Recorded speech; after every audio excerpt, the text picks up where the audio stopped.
Astaghfirullah Rabbal baraya.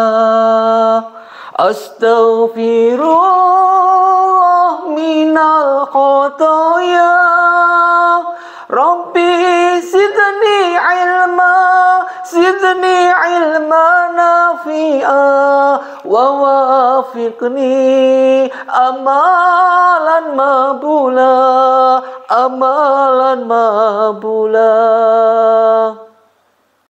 Assalamualaikum warahmatullahi wabarakatuh.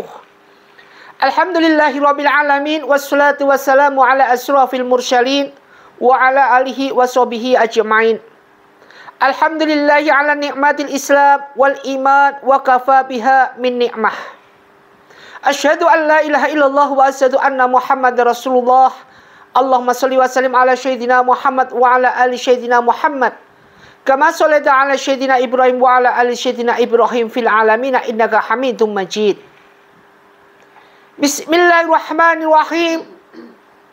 Wasyari'u ila maghfiratin min rabbikum wa jannatin arduhas samawati wal ardu uiddat lil muttaqin alladzina yunfiqu fis sarai wad dharai wal kadhiminal ghaidha wa afinina 'anil nas wallahu yuhibbul muhsinin. Shadaqallahu adzim. Shadaqallahu ala Rasulillah sallallahu alaihi wasallam. Masyiral muslimin muslimat, jamaah PBA, pencerahan, bimbingan, amalan yang Ustaz takzimi, Ustaz muliakan. Alhamdulillahirabbil alamin. Pertama kita panjatkan rasa puji syukur kita pada Allah Subhanahu wa taala. Shalawat dan salam mari kita haturkan pada junjungan kita Nabi Muhammadin sallallahu alaihi wasallam. Mudah-mudahan kita diberikan kekuatan iman zahiriyah batiniyah kita untuk senantiasa zikron katsira wasabiqu bukratan wa asilah. Amin ya rabbal alamin. Ma'asyiral muslimin muslimat rahimatullah dimuliakan Allah Subhanahu wa taala. Jenjang kehidupan senantiasa tidak pernah kita fikirkan apapun itu bentuknya. Berbagai macam karakter setiap manusia berbeda-beda. Padahal manusia dilahirkan dalam kondisi yang sama persis. Tidak ada perubahan, tidak ada perbedaan antara manusia dan manusia. Lahir semua dalam keadaan telanjang. Sama, serupa, namun tidak sama semuanya. Allah ciptakan berbagai macam manusia. Tidak ada satupun yang sama dari karakter, dari imannya, dari segala apapun. Dari sifat segala apa yang dia miliki antara satu dan satunya beda. Beda jauh. Bisa dikatakan saudara kembar segala persis kita nggak bisa membedakan, namun tetap ada yang berbeda, tetap nggak sama. Artinya di sini adalah kemuliaan, kekuasaan Allah yang Allah kuasai terhadap makhluknya, terhadap hambanya, baik yang beriman maupun tidak beriman. Masyiral muslimin muslimat rahimatullah dimuliakan Allah. Perbedaan mereka ini senantiasa mengangkat segala apa yang diberikan dengan julukan derajat. Diangkat derajatnya, ada yang derajatnya begini, ada yang derajatnya rendah, ada yang derajatnya dalam keadaan masih dalam ujian. Manusia dilahirkan dengan kondisi akan diuji oleh Allah Subhanahu wa taala. Dan setiap yang bernyawa pasti akan mati. Kullu nafsin dha'iqatul maut. Setiap yang bernyawa pasti akan mati. Namun Allah masih memberikan ujian. Matinya dengan ujian. Ujian bagaimana? Baik itu ujian yang baik, ujian yang jelek. Dengan kematian nanti bagaimana kondisi matinya? Husnul khatimah atau su'ul khatimah. Inilah yang membedakan mereka nanti mati dalam keadaan ingat sama Allah atau bahkan lupa sama Allah. Amaliyah mereka yang berbicara. Bukan karena slogan kekayaannya. Bukan karena pamer hartanya, pamer sedekahnya. Bukan karena segala sesuatu baiknya, katanya baik. Belum tentu di mata Allah baik. Masyiral muslimin muslimat rahimatullah dimuliakan Allah Subhanahu wa taala. Perlu kita ketahui, ada 5 tanda Allah akan angkat derajatnya manusia itu. Ada 5 tanda. Allah akan angkat derajat manusia itu sendiri. 5 tanda itu apa? Yang pertama, terkena masalah dan masalah itu bertubi-tubi datangnya. Jadi lucu, ketika ini ada 5 tanda yang Allah akan angkat derajat si fulan ini. Pertama tandanya adalah masalah ini datang bertubi-tubi datangnya. Masalah 1 belum selesai, datang lagi masalah 1. Masalah 1 belum selesai, 2, datang lagi masalah yang satunya. Satunya baru selesai, datang lagi masalah keempat. Masalah pertama sudah selesai, kedua sudah selesai, ketiga sudah selesai, keempat belum, datang lagi masalah kelima, 6, dan 7. Dalam kondisi seperti ini, posisi genting seperti ini, bagaimana kondisinya dia? Apakah manusia punya iman kuat di dalam ujian yang Allah berikan ini, masalah datang terus ini? Bagaimana dia menyelesaikannya? Diselesaikan cara bijaksana dengan didasari iman takwa Allah, atau sebaliknya didasari dengan su'ul, yaitu prasangka jelek kepada Allah Subhanahu wa taala. Ada seperti ini juga. Ketika diberikan ujian datang bertubi-tubi masalahnya ini, dia suudzon kepada Allah. Yang dilakukan adalah su'ul amal terus. Suudzon kepada Allah, ya Allah, kalau memang Engkau lahirkan aku hanya untuk menahan beban seperti ini, kenapa Engkau lahirkan kepadaku, ya Allah? Kenapa Engkau lahirkan aku di dunia? Ini udah prasangka jelek sama Allah SWT. Padahal Allah punya rencana bagus ini. Kita punya masalah, kita mohon kepada Allah, kembali kepada Allah, itikaf di dalam masjid, sholatnya, wa minal laili fatahat bihin nafilatan asa ayyab'atsaka rabbuka maqaman mahmuda wa qur rabbi adkhilna mudkhala sidqin wa akhrijna mukhraja sidqin waj'al min ladunka sultanan nasyira. 4 keistimewaan sholat tahajud. Tetapi ketika kita ingin mendapatkan, kita ingin diangkat derajat kita oleh Allah, kita tidak tahan dengan ujian. Artinya nggak lulus ujian kita. Makanya ujian kita, jika kita terkena masalah bertubi-tubi, kita ambil hikmahnya. Kita harus bersyukur pada Allah bahwa Allah akan punya rencana akan mengangkat derajatku seperti ini. Ini pertama, tanda-tanda orang akan diangkat derajatnya oleh Allah Subhanahu wa taala. Maqamam mahmudah, tempat terpuji. Tanda yang kedua, dijauhkan dari orang terdekat di sekitar kita. Kita dijauhkan dengan orang-orang yang dekat di sekitar kita. Yang tadinya, coba bisa kita bayangin, ketika kita sukses ini, orang yang gak kenal ingin kenal. Orang yang gak kenal tahu-tahu mengenal kita. Ketika kita jatuh, orang seperti itu akan lari dengan sendirinya. Ketika posisi kita susah, jarang orang akan bisa menolong kita. Makanya sahabat sejati adalah sahabat yang datangnya di saat kita susah.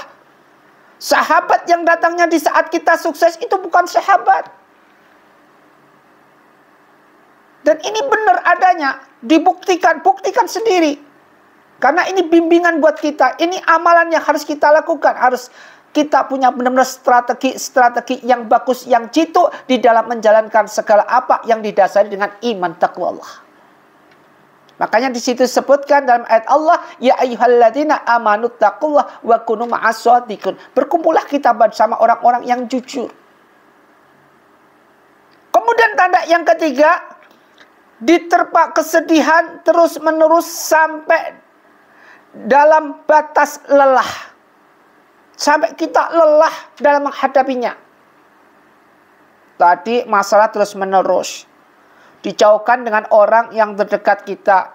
Sekarang diterpa kesedihan sampai batas lelah kita di dalam menangani. Bisa dibayangkan ketika dalam kondisi batas lelah. Udah bosen dah kita. Biasanya kalau udah batas lelah, imannya sudah tipis, semakin tipis, semakin tipis. Ini pasti terjadi. Padahal al-imanu atuminu billahi wal malaikati wa kutubihi wa rasulihi wal yaumil akhir wa qadri khairihi wa syarihi. Ini benar-benar terjadi dan harus diterapkan mereka-mereka yang punya iman. Ini kondisi ini udah lelah, imannya semakin tipis, tipis dan tipis. Kalau sudah iman kita tipis, terus kemudian kita mau kemana? Ma'asyiral muslimin muslimat rahimatullah. Ketika ujian di batas lelah, kita harus secepatnya, apa yang kita lakukan? Secepatnya sujud. Ya ayuhan nafsu mutmainnah. Ini ayat ini ingat. Wahai jiwa-jiwa yang tenang, irji'i ila rabbiki radiyatan mardiyah. Irji'i, kembalilah kepadaku. Kembalilah kepada Allah, kepadaku. Ku di sini Allah. Radiyatan mardiyah, ridho, kita ridho sampai Allah meridhoi. Fadkhuli fi ibadi, jadilah hambaku, wa dakhuli jannati, masuklah ke surgaku. Akan diangkat kita ke tempat yang terpuji, diangkat derajat kita. Maka sujud, sholat malam, ini harus kita lakukan. Pasrahkan semua pada Allah. Masalah dari Allah dan hanya Allah. Semuanya dikembalikan. Sebagaimana kita menjalankan kekhusyuan. Dijelaskan dalam surat Al-Baqarah tentang khusyuknya orang.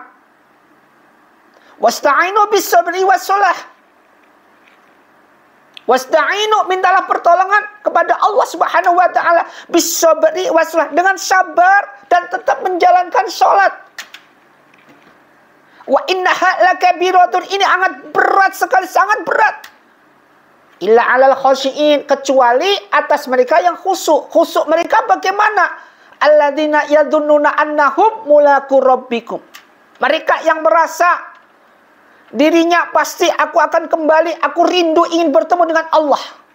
Wa annahum ilaihi raji'un, dan aku akan kembali kepada Allah. Inilah orang khusyuk, ujian dari Allah, kembalikan kepada Allah. Sujud kita, ya Allah, aku pasrah dengan ujian yang kau berikan kepadaku. Bertumbuk-tumbuk seperti ini, ku pasrahkan kepadamu. Aku yakin kau akan bisa menyelesaikan, ya Allah. Wa yarzuqu min haitsu la tahtasib wa may yatawakkal 'ala Allah fa huwa hasbuh innallaha balighul amr. Datangnya rezeki tidak sangka-sangka, dikeluarkan kita dari jalan kesulitan, kemudian dijadikan kita sebagai hamba Allah yang bertawakal, dicukupi semua kebutuhannya, dan Allah maha segala di dalam mengatur segala urusan ini. Maka paling penting, jangan sekali-kali dalam diri kita, apapun bentuknya ujian yang Allah berikan, jangan sekali-kali kita suudzon pada Allah Subhanahu wa taala. Allah akan punya rencana lain yang bagus dunia dan akhir. Ini penting. Yang keempat, jadi bahan gunjingan. Kita akan jadi bahan gunjingan. Tanda-tanda ketika kita mau diangkat derajat kita. Udah kena masalah, bertubi-tubi masalahnya, kena ini. Masih jadi bahan gunjingan. Tetangga kita, orang yang gak suka sama kita, pandangan mereka sama kita sengit. Namun ketika kita jadikan bahan gunjingan ini, jangan sekali-kali membalas. Jangan sekali-kali kita membalas. Kalau perlu kita doakan, mudah-mudahan mereka dibukakan pintu hidayah oleh Allah Subhanahu wa taala. Meskipun ini berat. Yang jelas strategi iblis pasti, jangan mau cuma diam aja. Ayo kita balas rame-rame. Ingin balas dendam ini. Ketika kita diberikan ujian seperti ini, di bahan gunjingan, kemudian kita membalas, gak luluslah ujian kita. Kuncinya kembali tadi. Apa kuncinya? Wasta'inu bis-sabri was-shalah. Wa innaha lakabiratun illa 'alal khashiin. Alladzina yadhunnuna annahum mulaqu rabbihim wa annahum ilaihi raji'un. Tetap ini kuncinya. Kemudian, ketika kita digunjingkan, pikiran dan segala tindak tanduk kita terasa asing di mata mereka. Terasa ganjil di mata mereka. Tidak apa, nggak ada masalah. Yang penting kita tidak ganjil di mata Allah. Yang penting iman kita tetap utuh di mata Allah. Biarpun mau dikuncingkan, mau diapapin, kita harus punya prinsip masa bodoh. Lu mau omongin aku seperti ini, kamu mau omongin aku seperti ini, antum mau bikin seperti aku seperti ini, terserahlah. Masa bodoh. Itu yang bagus pikiran kita. Sehingga mereka yang menggunjingkan kita malu dengan dirinya sendiri. Ingat prinsip ini. Allah tidak akan mengambil nyawa seseorang si fulan ketika si fulan itu menabur benih kebencian, maka dia akan dibenci orang juga sebelum dia mati. Ingat, kalau hukum yang lain dinamakan hukum karma. Kalau dalam Islam seperti itu. Ketika kita mengolok orang, si fulan pincang, Masya Allah, ngolok-ngolok ini, maka Allah akan takdirkan kita tidak akan mati sebelum kita mengalami pincang. Makanya hati-hati kalau kita ngomong. Orang yang dirindukan surga adalah salah satunya wal khawidil lisan, orang yang bisa menjaga lisan kita, lidah kita. Seperti pesannya Imam Ghazali, yang paling gampang di dunia ini, yang paling tajam di dunia ini adalah apa? Lidah manusia. Penting buat kita, karena mereka berantem, bertengkar, beda pendapat segalanya. Karena apa? Karena faktor iri, dengki, penyakit hati, dan itu diteruskan oleh lidah tak bertulang. Hati-hati dan segala apapun. Fitnah timbul karena apa? Karena lidah juga. Al-fitnatu akbaru minal qatl, al-fitnatu asyaddu minal qatl. Sudah jelas semuanya. Dan ini kalau sudah punya penyakit hati seperti ini, secara nggak langsung kesombongan muncul.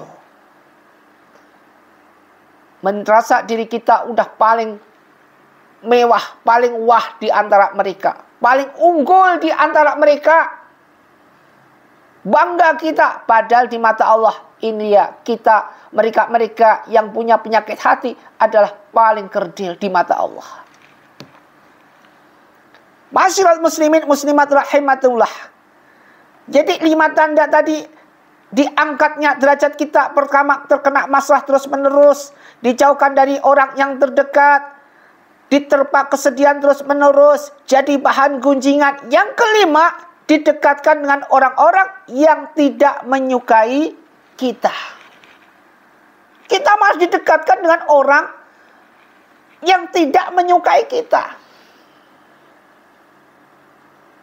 Ingat, kadang-kadang sahabat yang paling bagus akan muncul ketika lawan kita.